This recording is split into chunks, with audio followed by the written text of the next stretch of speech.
Welcome back, guys, to the channel. Today I have something really good. I got a good story for you guys. Do you guys remember that statue, that display that they had in the Capitol building in the state of Iowa? The one from the Satanic Church as a response of a Christmas tree? Well, two things happened. First, Christians showed up. They came out of their caves and they showed up, and second one, the altar was literally destroyed. Well, let's not waste more time. Let me tell you more about it in just a second.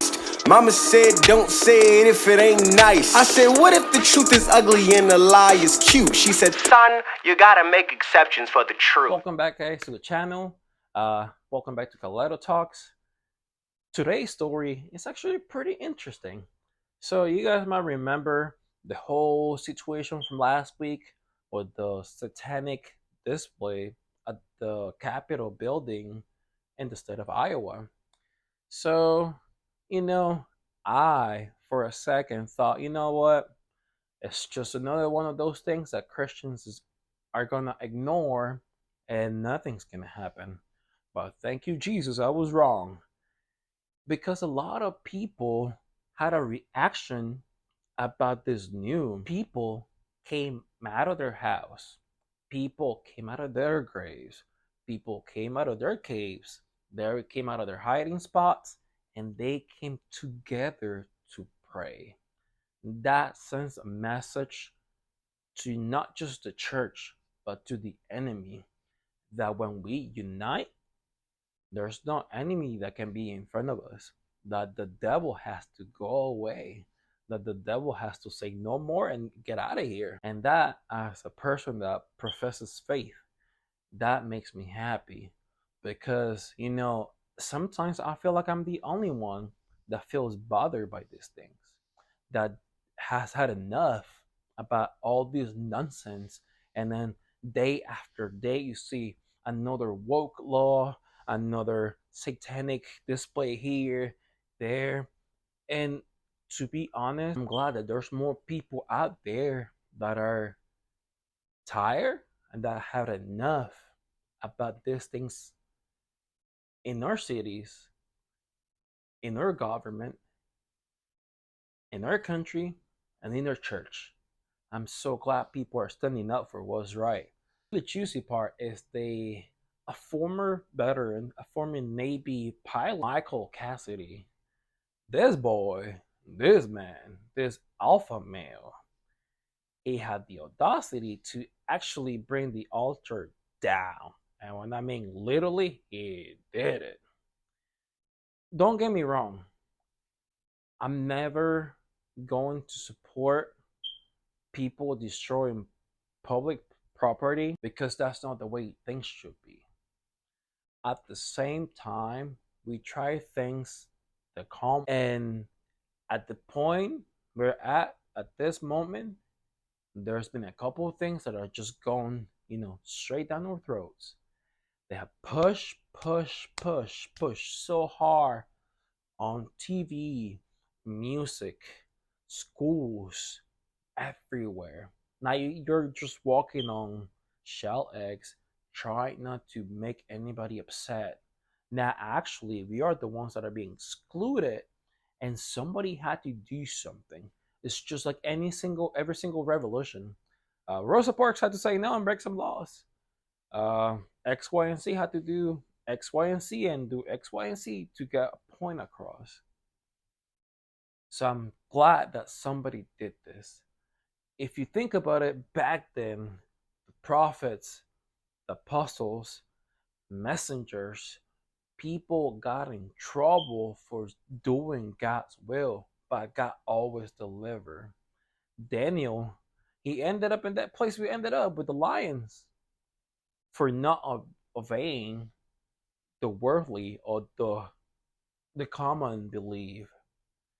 And guess what God did? He was there, he helped him out, he got him out of there. So my question is, how much longer are we, every single one of us, going to stay silent?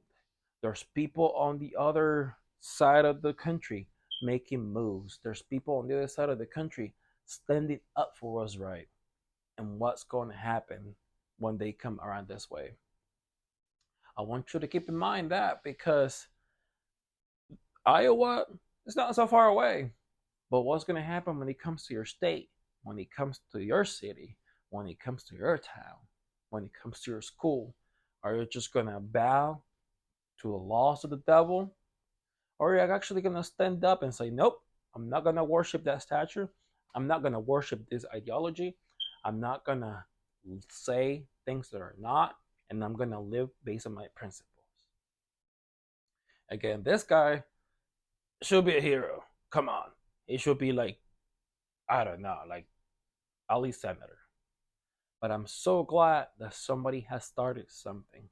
And I hope from now on the church learns that together we can have a great impact, not just in the Capitol building, but on the state, in the country, in the world.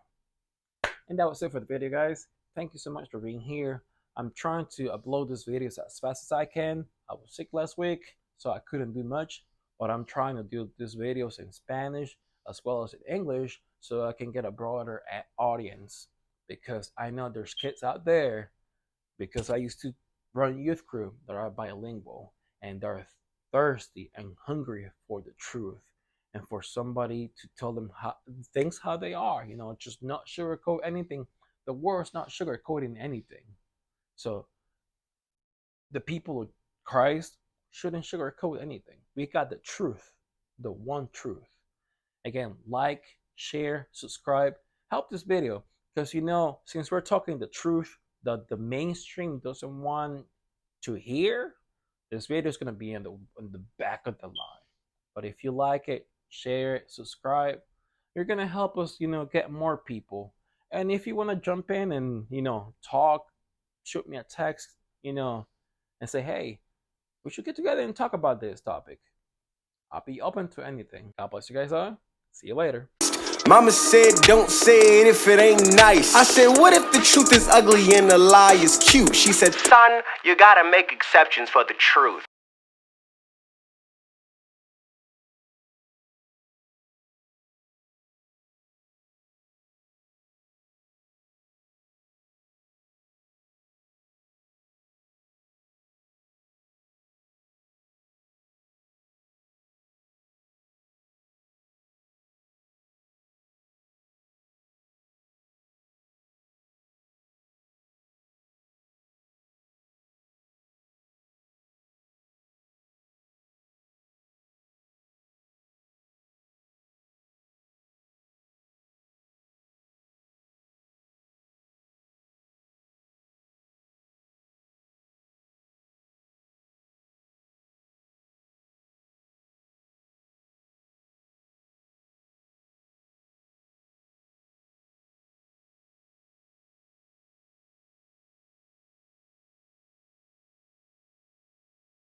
Mama said, don't say it if it ain't nice. I said, what if the truth is ugly and the lie is cute? She said, son, you gotta make exceptions for the truth.